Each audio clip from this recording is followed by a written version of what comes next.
Hey, everybody. Welcome to the Daniel Davis Deep Dive Intel Briefing, where we give you the best of what was discovered this week, things that you need to make sure that you get. And by the way, you can share with your friends. Be sure and like and subscribe this if you haven't already. Also, we are on Apple Podcasts, Podcast Addict, and really anywhere you get your podcast. Just type in Daniel Davis Deep Dive. You'll find us there, because don't sit on this stuff, folks. You're going to get some great stuff, as you're about to see in this episode. Share it with other people so that we get this truth, this unintimidated, uncompromised truth out there to everywhere. We were kicked off this week with Larry Johnson talking about what happened between Russia and United States last week in Moscow.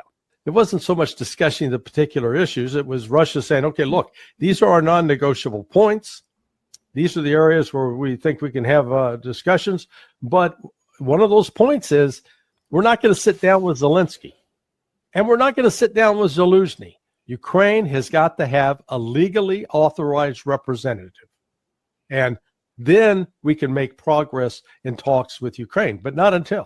So this is all this beginning to, it's lining the orchestra up, it's distributing the sheets of music, but they haven't started playing the symphony. One of the other things is that you said is important, who wasn't at this meeting too, Sergey Lavrov. And I wonder if you could explain that. Yeah, when he was at Bishkek, held a press conference, he was asked about the negotiations, and he basically said, look, there's a process here, and a critical element of that process is Sergey Lavrov. The foreign ministers got the lead on this, and then the others that will participate will be Medinsky, who has been, up to this point, the one that met with the Ukrainians twice in Istanbul earlier this year, and Ushakov, who's the national security advisor to Putin. But Putin made a point that those three, when those three are involved, that's when the whole actual negotiation is underway.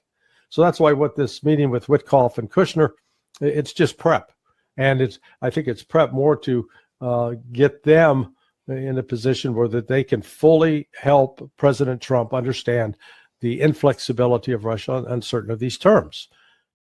Yeah, that was one of the big issues that I think we had definitely learned during this week, is that while it was a good meeting in terms of, and actually quite substantive, it was 5 hours long. There was a lot of things that were discussed, and apparently many things that were not just related to the Russia-Ukraine war, but actually on the other side. This is a common theme that we've seen ever since Trump has been in office, that every time Putin gets involved, he likes to talk about things on the other side of the war. He's talking about economic issues. He's talking about strategic issues, nuclear arms reduction treaty issues, et cetera, because they want to view this thing in the context. And so we get to the situation again to where there was nothing announced afterwards. And Larry really kind of set the stage for explaining to us why that was, that this is just going down the road further of saying, here's where our position remains. I was going to say, here's where it is, but we already know where it is. Russia has communicated where it is. They have actually said after the Alaska meeting that nothing had changed, and that they were kind of wondering why nothing happened after that meeting. And we'll wait to see if anything's going to happen after this meeting. But I think, again, President Putin made very clear where their positions are. And I think the fact that, as Larry pointed out, why Sergey Lavrov, the foreign minister, was not there, why U.S. Secretary of State was not there, was because this was basically kind of a working level situation, if you will, between Whitworth and Jared Kushner, who was also there, by the way, about business issues. And he certainly isn't there to talk about the activities on the front line. So that was also kind of a tell about what this meeting was about. And the fact that the Russians didn't talk about it afterwards and the United States didn't talk about it afterwards, I think buttresses Larry's suggestion here that this was a stage setter and getting the sheet music set, as he said, so that maybe they can come to an agreement later. So what's going to really be the issue is what's going to happen in the coming days and in the near-term future. Meanwhile, as we keep talking about virtually every time we mention this, Russia has not changed anything on the front lines. They are continuing to move forward. And even in the course of this week, there's continued to be additional advancements on the front line by Russia. The Ukraine side is attempting some counterattacks, especially up in the Kupiansk area. They've had some moderate tactical success there, but this is going to end up like every single one of the other counterattacks that the Ukraine side does. They sometimes, if they can mass enough troops together and firepower, they can have limited impact, and then they're going to lose it back. That's just the way it's going to work, because the dynamics are irretrievable and irrevocable on the Russian side.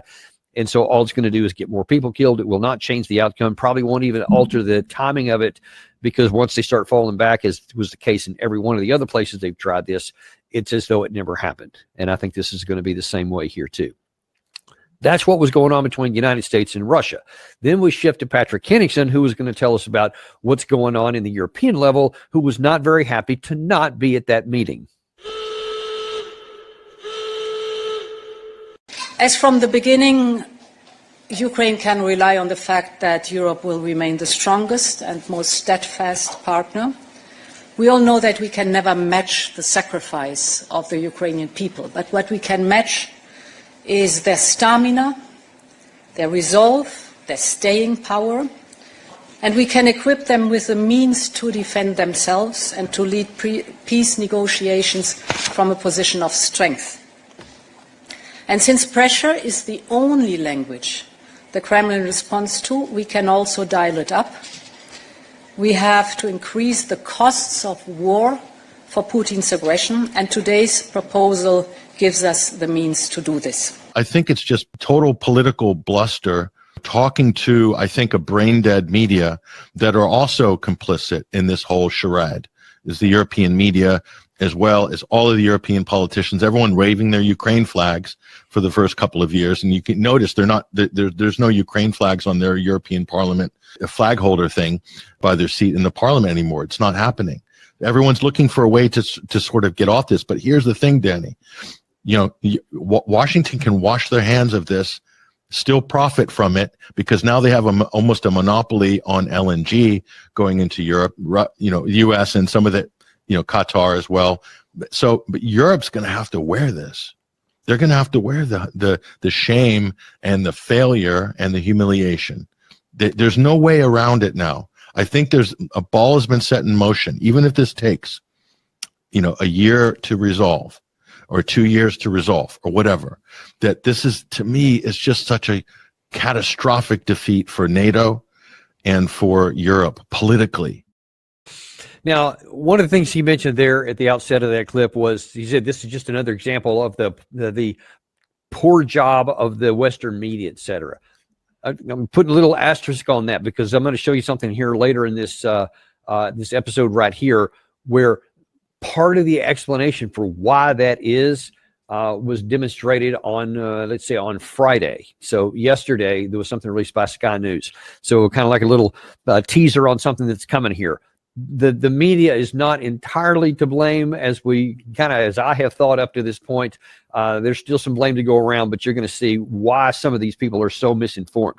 Now, I'm not sure you can say the same thing about Ursula von der Leyen, because she is the president of the European Council, and she is supposed to be selected for that position because she can independently make assessments of things. It can say things, what's logical, what's not, what's rational, what's not, whatever's being told to her. She didn't seem to be doing that, because a couple of things there, he says, pressure is the only thing that Russia understands. Well, Russia understands a lot of things. Pressure is one of them. And if you can bring enough pressure, you can actually have some influence here. That's just human nature. It's not necessarily limited to Russia or anybody else for that matter. But when you have tried something, 1 time, 2 times, 3 times, 12 times, 19 times, and you don't get a reaction, you don't get a response that you're looking for, and all the time you're trying these 19 iterations of something, sanctions, and you see that your side continues to get undercut, it might be a good idea to get off the bridge or to get off a limb that you're having chopped out from under you and thinking, no, I just need to go a little further out on this limb, a 20th round of sanctions. That's kind of where, I'm mocking the ridiculousness of it, but that's not a mocking trend. That's actually what we're doing. And that's what the European Union is doing. That's what Ursula von der Leyen continues to brag about. And, and this is, we can keep dialing it up. That's the same thing. Dial it up with what? Literally, they're getting ready for their 20th round of sanctions. And you got to ask the question, which unfortunately very few in the media do. So they do deserve blame for this one. If you've failed it 19 times, are you trying to tell me that after, and we'll just pick a number here, the 16th one, and certainly the 19th one, that you had other sanctions on the table, there were other cards you could have played, and you just chose not to? So you're trying to get an end, you're trying to put pressure to get them out there, and you just chose not to do that? You just went a little bit of the way? Because if you didn't, then the question is, why do you think that whatever you are finding and going to try to insert for number 20, why did all those things not work in the previous rounds? And of course, they're oblivious to the fact that the reason that Russia is being something close to impervious to this is because of all these first rounds, which had, in many cases, biting impact and really did hurt the Russians. And especially in 2022, in the immediate aftermath of the invasion, there was some really stinging hits on the Russian economy. They had to really do some retool. It took well over a year to get a lot of this retooled. But then, as a product of that, they found new industries. They found new markets. They found new customers. And now their orientation has gone way from the West, much more to the East even than it was before. And more on this later in this episode too. India is a big part of that. And Russia continues to deepen its ties with both India, China, North Korea, Iran, and the global South and other partners in Asia and other parts of the world. So all because of these sanctions that we've been putting on them, and you can, there's thousands of sanctions that we have. Well, I never take anything off. And by the way, just kind of as an aside, sanctions are only useful in the event that you want to coerce somebody and to compel them into taking some behavior that you want. And putting sanctions on is not really the coercive issue. The issue is in taking them off.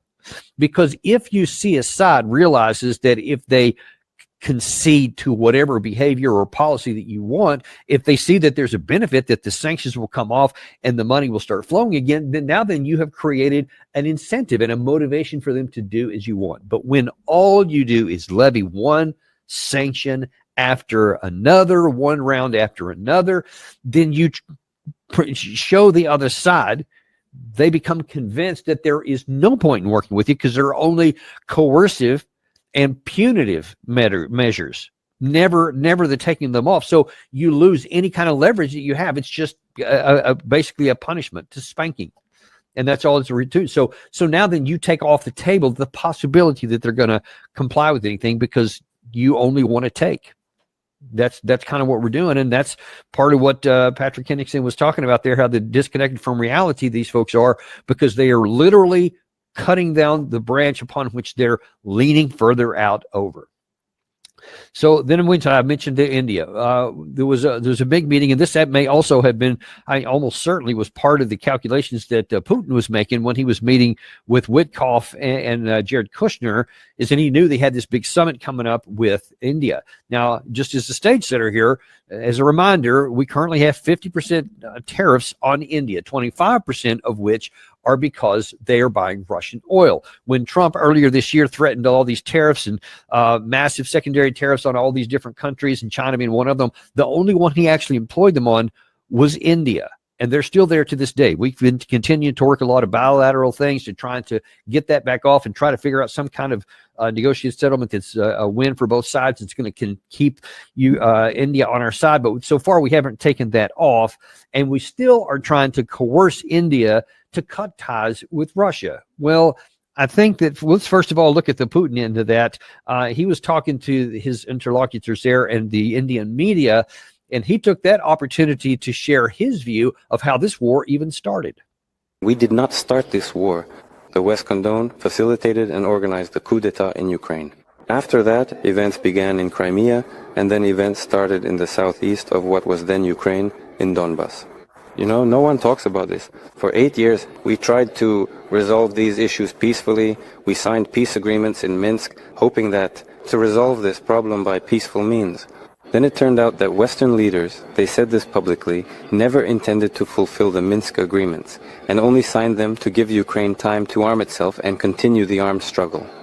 After 8 years of people being killed in Donbas, we were forced to act. For some reason, no one in the West, no one talked about this. Not a word is mentioned about it.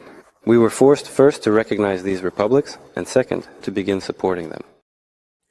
So now, when Putin says this kind of thing in the West, it's immediately just mocked and just he's ridiculed and said none of that is true, etc.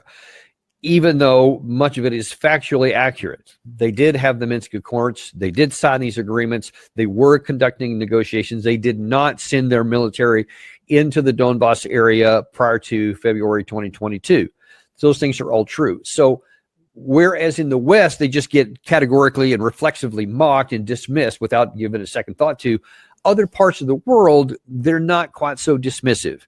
And when people start looking at that and they think, here's what President Putin is saying, here's what Ursula von der Leyen is saying, and their ilk and their like, and you're going, now, compared with what they're saying, and you look at the framework of what has actually happened on the ground, you look at the realities here, seems like this one's closer to reality. See, this is the kind of stuff that could come back and bite us in the butt, and already is.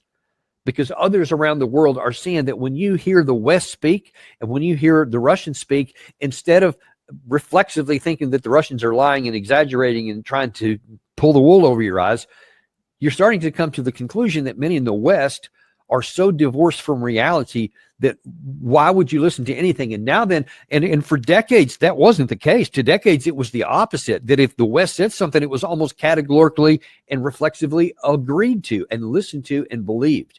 And it was never fully true, of course, but by and large, it was not even out of a sense of morality per se, as much as it is that, well, it's, if you're on the right side of things, it's easier to tell the truth. And if you tell the truth and then you have the power to back it up, then there's reason for people to listen to you and to act in accordance with what you want. And we did. We saw that around the world, all over the world.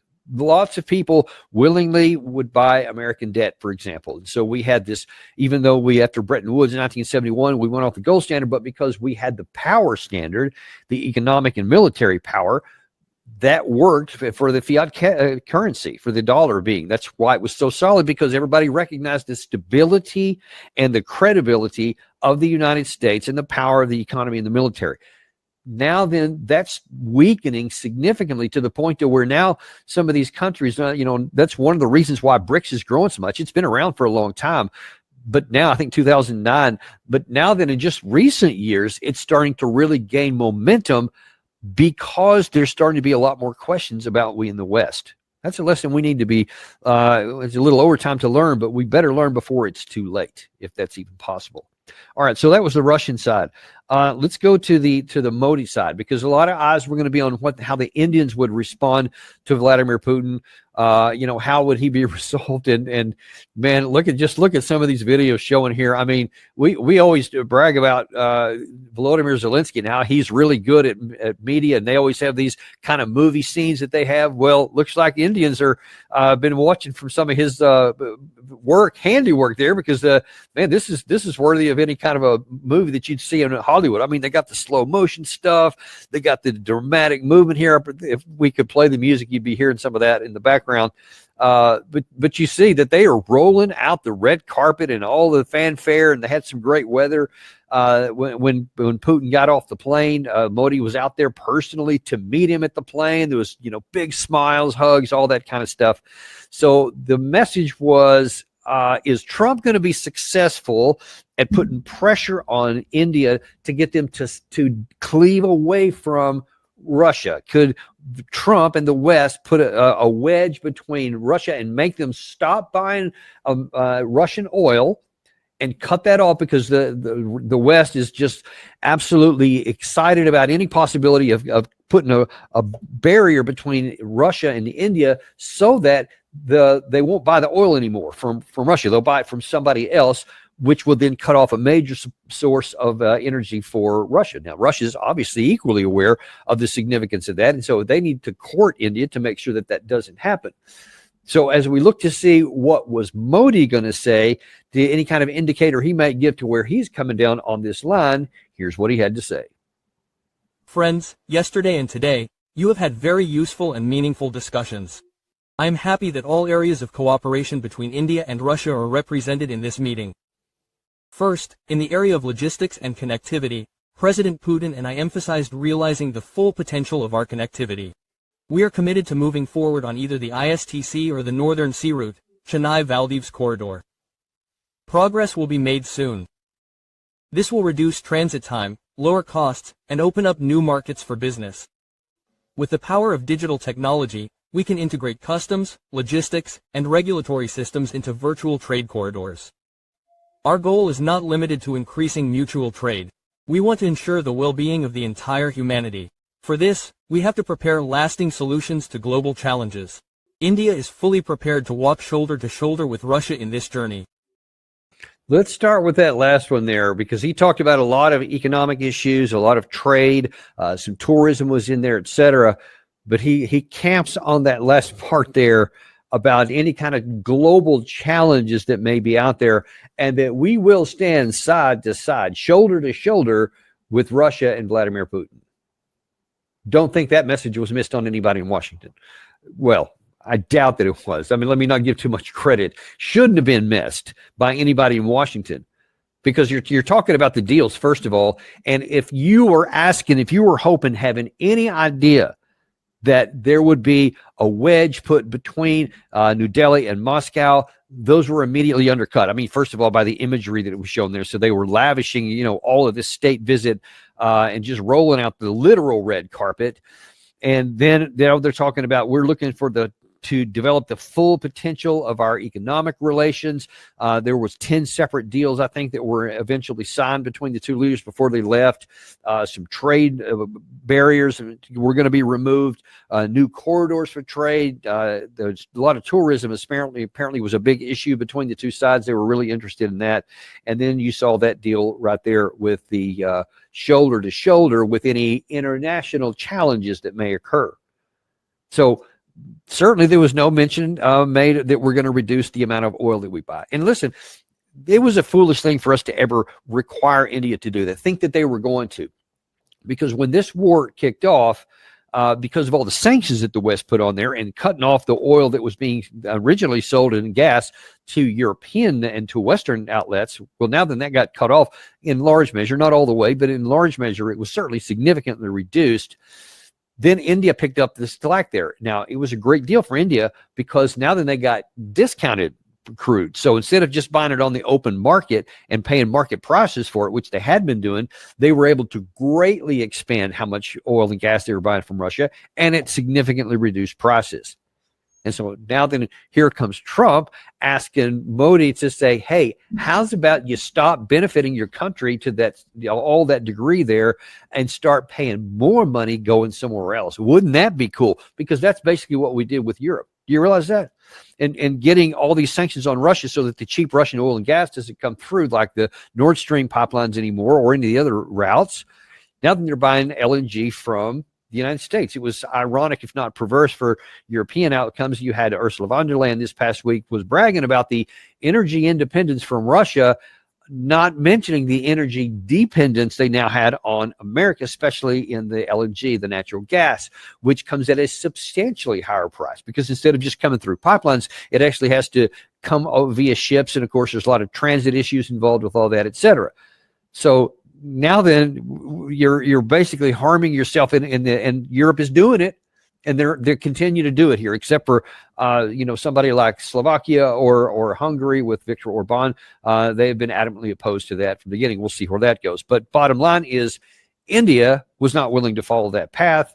And so there's no evidence that they have any incentive to do something that would be harmful to their national interests. They don't like these tariffs, and many of the commentators that I was on one of the Indian CNN shows, and they said, listen, we are not wanting to alienate anybody.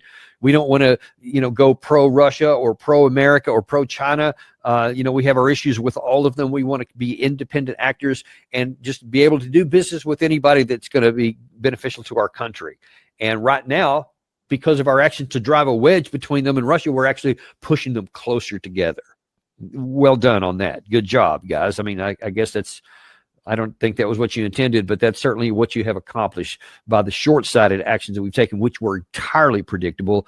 Wouldn't have been hard to figure out. Okay, moving on to that. One thing that happened on Friday, this happened late on Friday afternoon, and I just had to do a double take when I saw this and watched a little bit of the video. I mentioned earlier in this episode here that Patrick Henningsen had mentioned some of the problems with media, right, and some of the things they say. We say that several times about why do people just repeat these things that are self-evidently untrue? Well, part of the reason is because they're told things in private They're told things by intelligence folks, and they're told things by senior leaders, military leaders. And one of those is General Sersky, the commander of the Ukrainian Armed Forces, who's been in office for, I think, a couple of years now.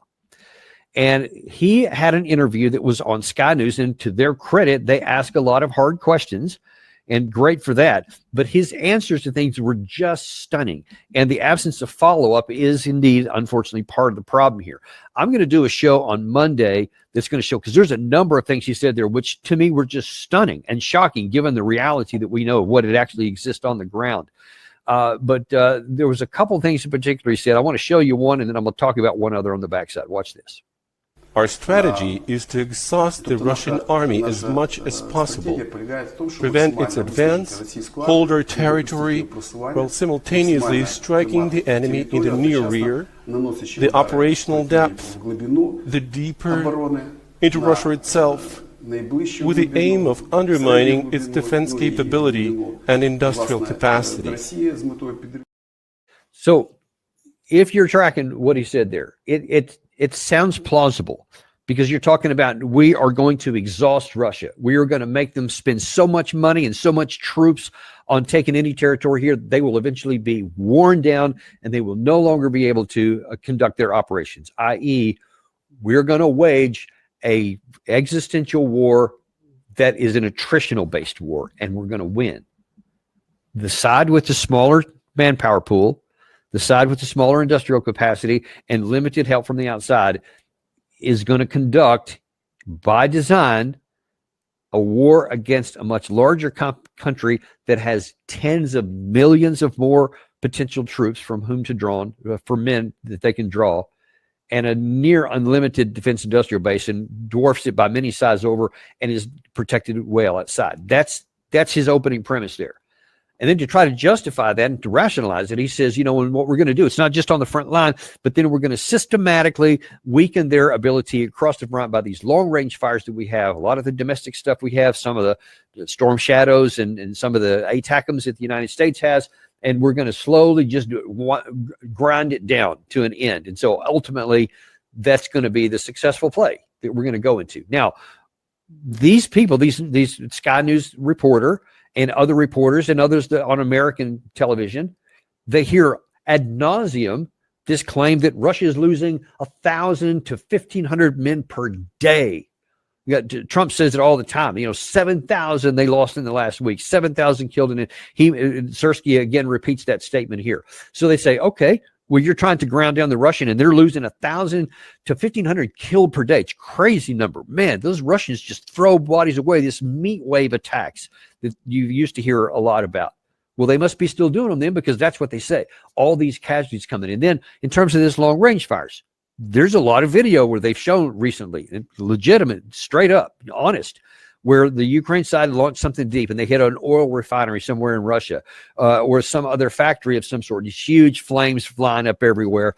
And he's like, wow, that's actually true. So people can go, okay, well, that's plausible, because you are causing these casualties and you do hit these things. So maybe it's going to work. I mean, here's the commanding general says he's going to make this stuff happen. People will follow that through. Well, if you know the full scale, though, you know how absurd that is. For example, I don't know why this doesn't ever occur to anybody who's asking these kind of questions on the long range fires. They don't, first of all, say, yeah, but isn't the Russian side doing that to you on an almost nightly basis?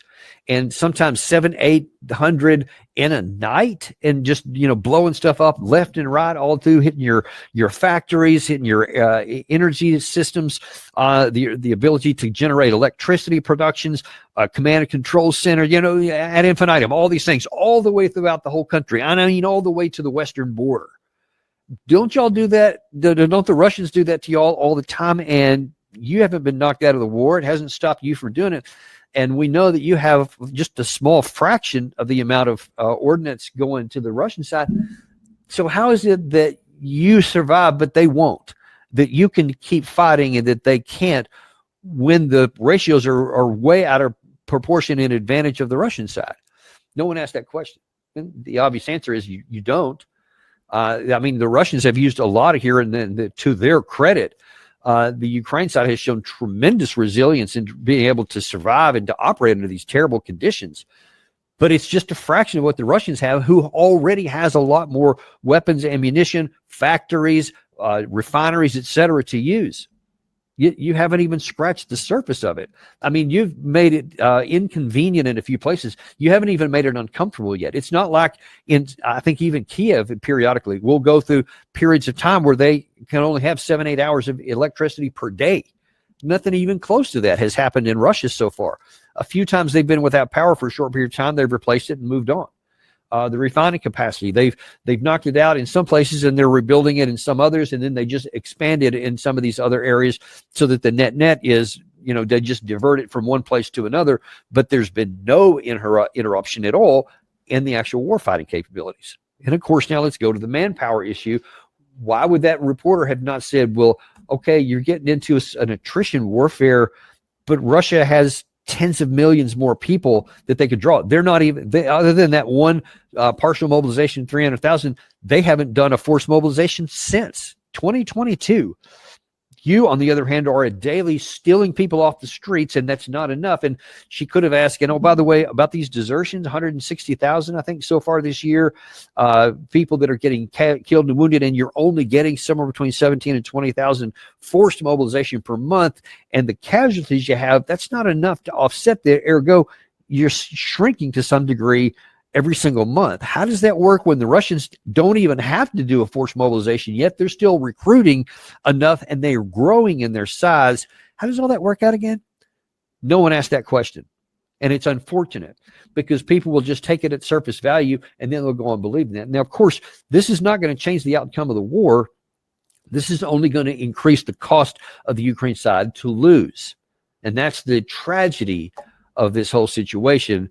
And the last part of this, and I'll give you a bit of a spoiler for Monday's show. She says, but do you have enough resources and troops to actually win this war? You're going to have to tune in Monday to find out because you're not going to want to miss it. Now, there's a couple more I want to talk about that was also at the latter part of the week that was real interesting. I'm going to ask Gary to come back on for this. He used to work in the media for a long time before he joined our team. The first one I want to show, Gary, is about Maduro. And if I could just real quickly set up here, of course, we're trying to force Maduro to leave. Allegedly, Maduro was trying to offer some deals to get out, but then apparently, anyway, later this week, he has a couple of videos from out in the open in Caracas and just says, yeah, we're not going to do that. We're going to keep going, etc. National defense of Venezuela. China publicly supports Venezuela's right to exercise its sovereignty.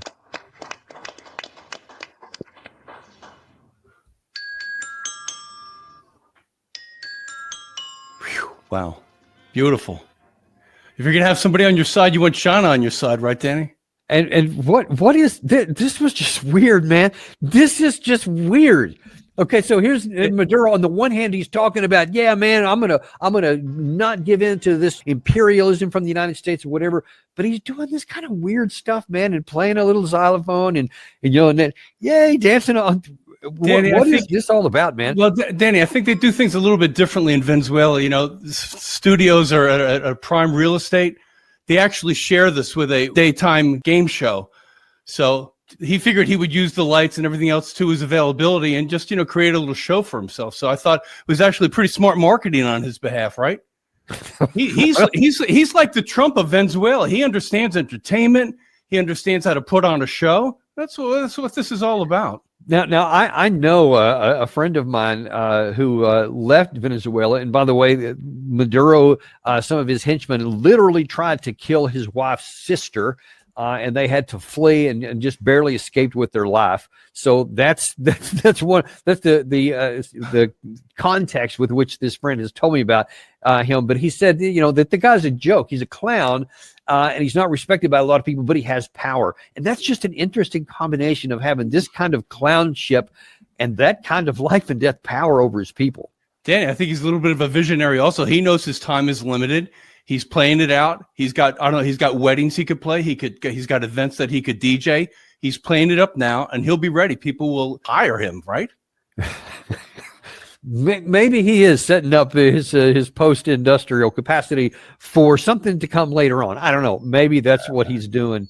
I mean, that video you showed, I think also this past week of the dance off between Maduro and Trump, and I mean, truly, you're right. I mean, he does kind of follow that same path here.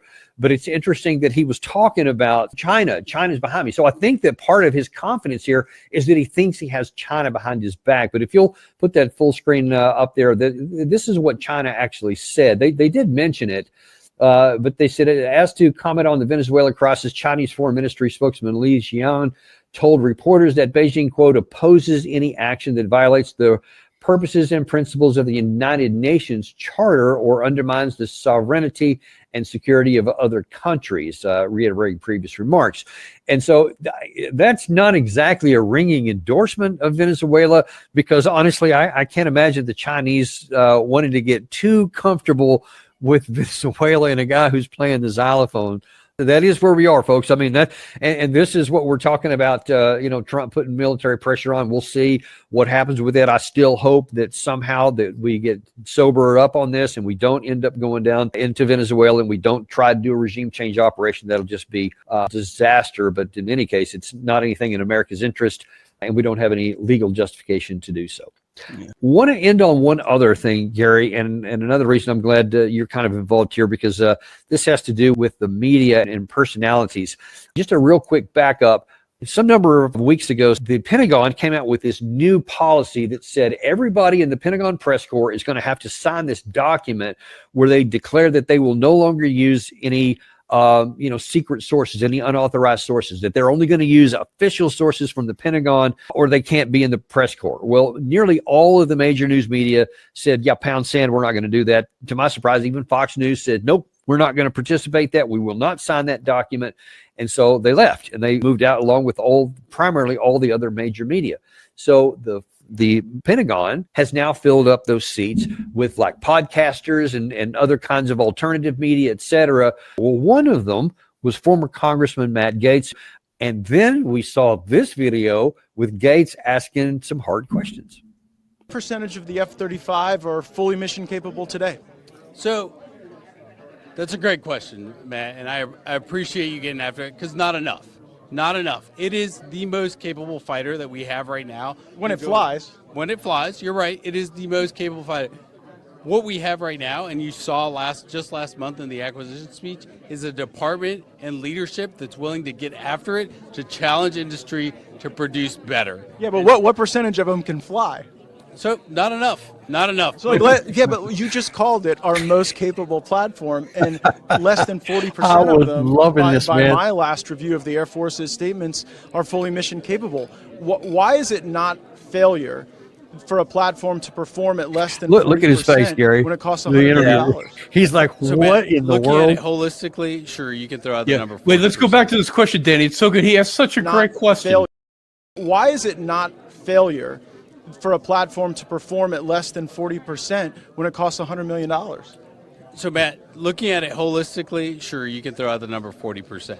But when you look at Operation Midnight Hammer, Operation Rough Rider, those weren't F-35 was not delivering the payload on Midnight Hammer. But they were supporting, right? And so those B-2s wouldn't have gotten there without that. And Lockheed built them. So Lockheed built them. Lockheed maintains them. Have they had any consequence for not being able to put more than 40% of them in full mission capability? Absolutely. Under this administration, under President Trump's administration, they are being held to task. The previous administration, it was a joke. So what are the consequences? So the consequences are that. So listen to these consequences, Danny. These are pretty demanding consequences. They're here in the building each and every day. Contracts are being evaluated and reevaluated. You're right. What you have been pushing is the exact right thing. What you didn't have was an administration that wanted to get after it. Danny, they're here in the building now. We're watching them. We're over their shoulder watching them. That's the consequences. Yep, buddy, that is some serious consequence. Wait a minute. That's actually good for them. They're in the building, and so they're going to get more contracts, and you don't even know what you're talking about. Yeah, come on, there's free lunch. There's a lot of perks that go on with being in the building. You and I both know that. You know that more than anybody. I did. I was stationed there for almost 3 years, so I know what it's like to be in the building, and I worked in an acquisition program that Boeing was part of in the Future Combat System. So that's not exactly a good thing, because I saw a lot of those guys exerting some pretty undue pressure on. But, one of the interesting things, Gary, that I saw during that time, and that was in the early 2000s at Fort Bliss, Texas, as part of the Future Combat System, is that you had all these guys in there, and they were trying to make, then it was the Future Combat System was of new robotic ground vehicles, air defense weapons, tanks and armor personnel carriers, new rounds of them, etc. Well, they were claiming that they would do all these things, and then they weren't doing them. And then when we were putting them into testing, they didn't perform. And instead of us holding them accountable, we go, oh, how can we hide that from Congress? Because otherwise they may keep our money back. So they pretended like they were working. Now, listen, what they didn't bring up in that F-35 issue right there is there are huge amounts of problems with that aircraft, and it does not perform anywhere near what it was supposed to. And I think it's closer to 200 million, not 100 million a pop, when you add all the things in there to go together with it. But we're not providing performance up to this point here. And, now then when people have to actually shell out some money, they're giving a lot of second and third order thoughts about this. In that interview, they said by 2030, we hope to have a better performance than 40% into the air. Yeah, that's astounding. At this point, after how many years have things been, an alleged operation, which, by the way, it still never went through its normal testing required testing regimen. So it hasn't even passed a lot of those things. And yet they are in the production phase. Now, I wonder how much those Boeing guys actually in the building are part of that process, because, the money talks, et cetera. But, Gary, you're right. I mean, this guy tries to, like they love to do, oh, Biden, whatever. Yeah, Biden ain't in charge right now. Why is 40% okay? And what are you doing about it? And I didn't hear an answer. Did you? No, of course not. My gosh, no. He was trying to deflect because Matt was doing such a superb job of prosecuting him basically on the spot. He did. You could tell he was not expecting that. He thought he was going to get a friendly interview where he could trash on the Biden administration and there's not enough. But hey, we're doing good stuff now. And then he kept calling him back over and over. It was excellent. You said you've seen Gates do that before. You're from Florida, so maybe you paid a little bit more attention than others. Yeah. No, listen, whatever. He was on a few different committees. He was expert at peeling the onion on whoever he was asking questions of. Just what you just saw there, he was doing that for years. He's skilled. He's got a law degree. He just, it's in him. It's in his blood. He's the perfect person to go in and peel back looking for the answers. Yeah, and one wonders, is he going to be invited back into the Pentagon press briefing for another one of those? Or they're going to be a little bit more leery about talking to him? I think. He signed the contract, Danny, so I don't know. They got to break the contract if they don't want him in the room, I guess. Well, there's ways they can do that, I suppose. Yeah, no kidding. There's ways. What are you inferring there, Dan? There's ways.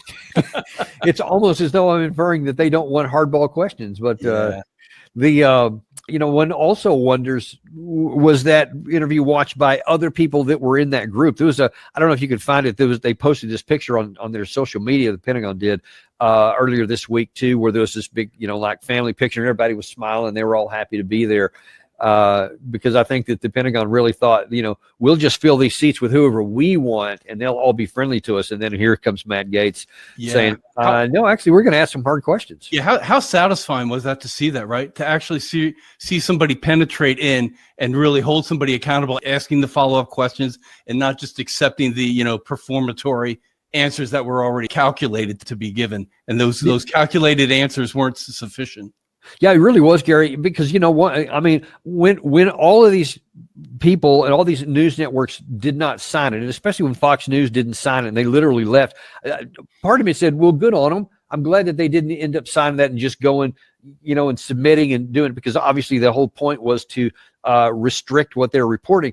But now I got to say, still good on them for that, I suppose. But when you're talking about journalistic integrity, he's doing what they should have been doing. They should have been doing that every time. And Gary, It never happens at all. It's either in the White House briefing room or anywhere else. They don't ever ask these hard follow-on questions. Dan, I think it also it points out to the fallacy of how severe that contract they had to sign anyway, that you could still go in there and ask the right questions. Matt Gaetz just demonstrated that for us. So whatever that contract said, whatever they agreed to, well, you could still go in and probe, and that's exactly what he's doing. And I'm glad that he's in there. Obviously, we're glad that he's in there doing that.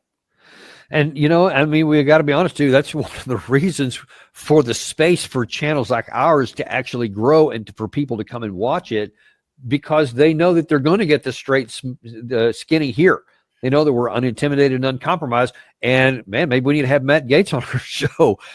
He seems to be part of that band, too. But the fact that the mainstream media is not of that category is one of the reasons people are getting sick of watching them and coming to places like us, because we're one of the few places that will tell them the truth. Yeah, Danny, and on that note, I know you don't blow your horn enough for my taste, so I'm just going to say to everybody, please watch the shootout match between Danny and General Ben Hodges. I'm going to put the link in here. It's something that everyone needs to see. It's Danny at his best, and I guess maybe Ben at his best too. So make sure you watch the debate that Mario had both of them on for an entire hour. Actually, it'll be worth your time. And I felt good about that, in that obviously we have a difference of opinion. That's why they selected both of us to be on there. But it got a little bit of fireworks toward the end. I don't remember if we have that cut in the micro or not, but it still stayed cordial, and we need more of that. We need people asking hard questions, and that was good that we got a chance to both say what we thought. And now it's up to people to believe it. Yeah, a lot of people remarked actually that it wasn't a shouting fest. It was just the opposite. There was hardly any crosstalk during this debate. So you heard people's arguments all the way through to the very end. That's also what made it so informative, is that there wasn't the interruptions and the name calling. There was none of that. It was really just his facts against your better facts. His interpretation of facts, maybe I'll put it that way, and my interpretation of what the reality is on the ground. But I think the time is going to work out well for our side and our viewpoint, and we'll just leave it we'll leave it there, and up to people to make their own decisions. Amen. That's one of the things we love about this. But that's our show for today. Really appreciate you guys coming on today. We're going to have another good lineup next week, but also want to remind you, coming up Monday, man, you don't want to miss that show about General Sersky, because if you want to know where they base their fallacies and their literal life and death decisions on how they interpret reality on the ground, you'll never get a better one-shot explanation than you will on that one. So we'll have that for you on Monday. And otherwise, that's it for me and Gary here today. We'll see you on the next episode of the Daniel Davis Deep Dive. Amen.